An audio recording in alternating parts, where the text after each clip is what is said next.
लमाण बंजारा समाजात शिक्षणाचं प्रमाण अत्यंत कमी आहे। रोजगाराची साधनं उपलब्ध नाहीत, त्यामुळे लमाण बंजारा समाज दारिद्र्यात खितपत पडलाय। या समाजाला मुख्य प्रवाहात आणण्यासाठी विशेष प्रयत्न केले जाणार आहेत।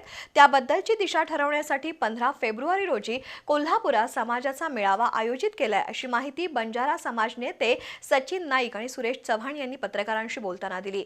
या मेळाव्यात विविध विषयांवर चर्चा होणार आहे। लमाण बंजारा समाज आजही उपेक्षित मानला जातो। मुख्य प्रवाहात येण्यासाठी लमाण बंजारा समाजाचा भटक्या विमुक्त प्रवर्गात समावेश केलाय, पण अजूनही पुरेशा सोयी सवलती मिळत नाहीत।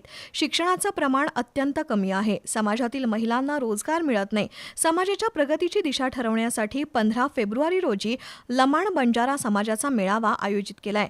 कोल्हापुरातील पुईखडी इथल्या संकल्प सिद्धी हॉलमध्ये हा मेळावा होणार आहे, अशी माहिती बंजारा समाज नेते सचिन नाईक आणि सुरेश चव्हाण यांनी पत्रकारांशी बोलताना दिली। पत्रकार परिषदेला संतोष राठोड, रामचंद्र पवार, प्रकाश पवार, चंदर पवार यांच्यासह मान्यवर उपस्थित होते।